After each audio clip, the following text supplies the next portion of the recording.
Hey guys, in this video we are going to talk about the concepts of molecular mass and molar mass. We will oftentimes see molecular mass referred to as formula mass, and we'll go ahead and start off here with a definition. So the definition of molecular mass or formula mass is the mass of one molecule of that substance. Okay?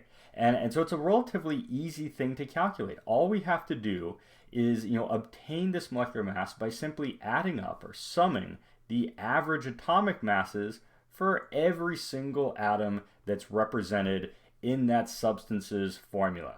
Hence the name formula mass.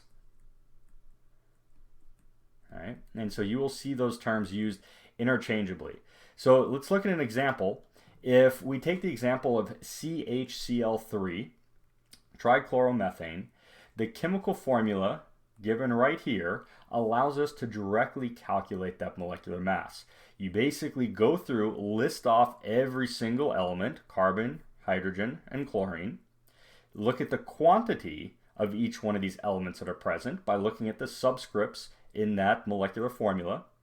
In this case, there is a single carbon atom, there is a single hydrogen atom, and there's a subscript of 3 there for the chlorine, indicating that there are 3 chlorine atoms.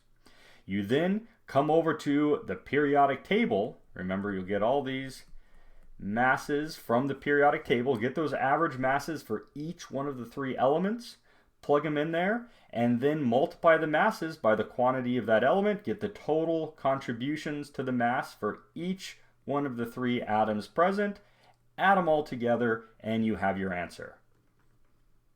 So in this case, we will have an average or a molecular mass that is 119.37, and the units there are going to be AMUs because we're summing up all of those individual atom masses using AMU units.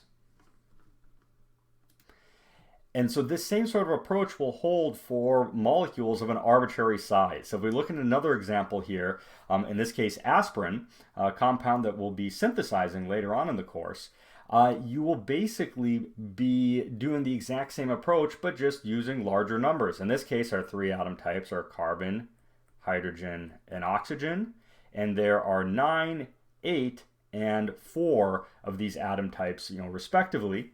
Come over to that periodic table, get your average masses, fill in this column, periodic table, and carry out the multiplications and carry out the final addition, and you will see that for aspirin, the molecular mass is about 180.15 AMU. Okay, so I encourage you guys to check out one more example here. In this case, ibuprofen. We follow that exact same protocol now with even more atoms, right? And so we can literally scale this up to any level and determine the molecular mass for any arbitrary compound as long as we are given that chemical formula.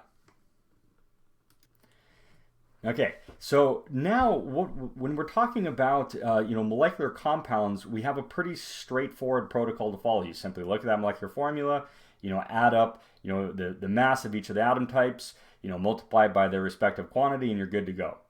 When we come to ionic compounds, we need to take a couple things into consideration. So first, let me just recall the definition here of what ionic compounds are. So an ionic compound is a compound that's composed of discrete cations, those positively charged ions, and anions, those negatively charged anions. And remember, we combine these positive and negatively charged ions in specific ratios to yield electrically neutral bulk matter. So what that means is you put a whole bunch of these individual atoms together, right? All these individual ions together in the right ratio that the whole thing is going to be net neutral, a zero, neutral charge. And so the example that we explored previously in the course and is illustrative of this basic concept is table salt, sodium chloride, comprised of sodium plus and Cl minus ions. And when you add these ions together and you form these ionic compounds, they arrange themselves in these lattice structures, these crystalline lattice structures. And if those of you that have ever looked at table salt have seen an example of one of these lattice structures. And if you zoom in on the molecular level, it looks like something like this. Now, this presents a little bit of a problem, at first pass when we're thinking about formula mass, right? So the formula mass of this compound, well, it really depends on how much of that crystal you'd have present, okay? And so that could be an issue. So what we end up doing when we're dealing with the formula mass for an ionic compound is basically look at that chemical formula for that ionic compound as being the smallest ratio of ions that's necessary to describe the larger structure, okay?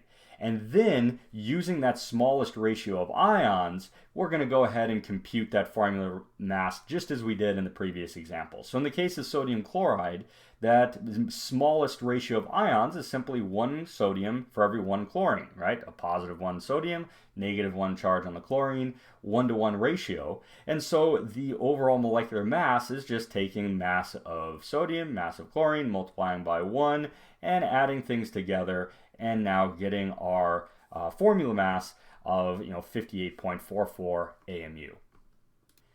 Now, a couple quick notes here. At first pass, if you look at this little formula as the way we built it up here, we are adding up the masses for electrically neutral sodium and chlorine atoms, right? Rather than looking at the ions. So how is it that we're able to get away with ignoring the fact that these sodium and chloride atoms are in fact in their ionic forms in this sodium chloride crystal? Well, there's a couple things going on. First off, when we're considering what's happening here, that chlorine is actually stealing the electron from sodium. So we actually haven't lost an electron. All we've done is transferred that electron from sodium to chlorine. So actually, it's a wash at the end of the day. All right, but as a sort of a general note, when you're looking at molecular masses for ionic compounds, it turns out that you might recall from early on in the course that the electrons are very, very light. It turns out electrons are about 1/1800th, the mass of a proton, of just a single proton. So when we are talking about atomic mass calculations, molecular mass calculations, and dealing with numbers such as these, this 1/1800th contribution can be safely ignored. Okay, so bottom line, don't worry about electrons when you are doing molecular mass calculations. Okay, now with that in mind, let's go on to our final definition here of molar mass. So molecular mass is nice, but remember that when we are dealing with macroscopic quantities of chemical substances, we are going to be dealing with very, very large numbers of these molecules on the order of Avogadro's number, or in other words, we'll be dealing with moles of these substances. Okay, so what's a convenient measurement that we oftentimes use in describing mass is the concept of molar mass, right?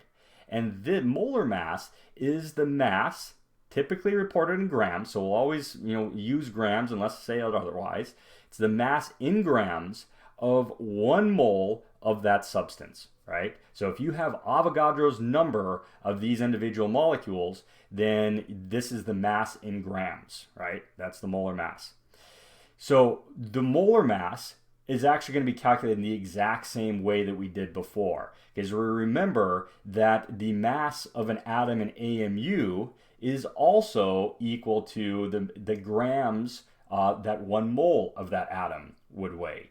And so as a result, all we have to do is do the same approach of going back to the periodic table and summing up the average molar masses of all those atoms that are present. So we're effectively following the exact same protocol. In this case, we've got an amino acid here, glycine, right? Now it's comprised of 4 different atom types: carbon, hydrogen, oxygen, and nitrogen. Again, looking at those subscripts in that chemical formula and coming up with the factors that we'll be multiplying each one of those masses by. And again, those masses are going to be coming off the periodic table. And we get our total contributions in grams per mole for each one of those different atom types, sum them together, and we get our molecular mass. And note now that the units here are grams per mole.